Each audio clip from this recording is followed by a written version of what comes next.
it's not impossible to change root code in Bitcoin.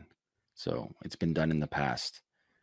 And there's always this question of 21 million has been baked. It's a psychological number. Mhm. It's not a definite number. It's not, this is finite. This is it. There's only 21 million. It's an accepted consensus since the beginning of Bitcoin. There's only 21 million Bitcoin.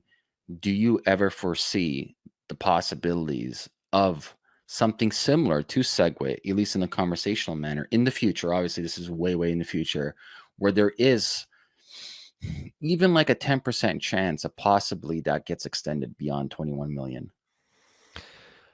Well, it's certainly possible, and I believe that we are going to have multiple contentious changes over the long term that are proposed. I think SegWit was not the first contentious proposed change by any means. It was just one of the longest drawn out, and hype in resulted media in too.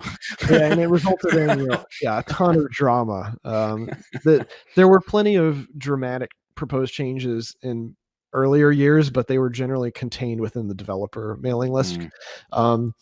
So I think that in the short term, we're probably going to see contentious proposals around privacy improvements. I think there are going to be various actors that are anti-privacy improvements for various reasons. Then the question becomes, and we're not even really talking about 100 years from now. It's really more like maybe 15, 20 years from now that the block reward is going to be really, really low, after a few more halvings. And depending on a variety of factors like the exchange rate at the time and the transaction volume at the time and the transaction fees at the time, then we very well might find ourselves on the precipice again, where we have a lot of doom and gloom and naysayers that warn of, mining death spirals and all of this other stuff that has come up before. But they may have a stronger argument around it if there isn't, a sufficient level of predictable transaction fees. But it is far enough away that I'm not worried about it, because we have had some points in time where transaction fees, I think, have reached almost 50% of the block reward. And of course, that was during some extreme usage and congestion.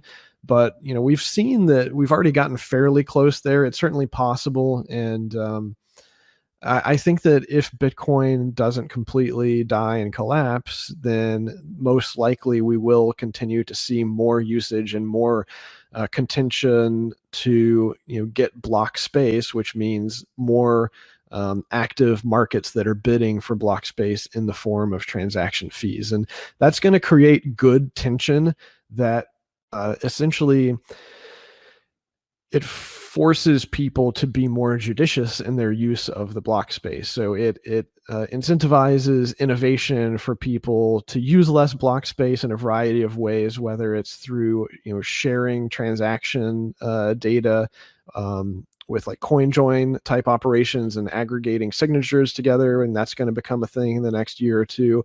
Or of course going to second layer networks, be it something like Lightning Network, be it side chains like Liquid or Drive chains or Rootstock, et cetera, et cetera. I do believe we're going to continue to see evolution,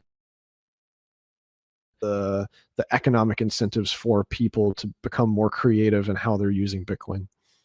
Like a living organism. Pretty much. Cool. Jameson, I just want to thank you so much for sharing your thoughts. If people want to know more about you and what you do, what's the best resource? You can find everything I've ever done in the Bitcoin space at lop.net. Or if you want a direct shortcut to my educational resources on there, just go to bitcoin.page. Thank you, brother. Always a pleasure. Thanks for having me.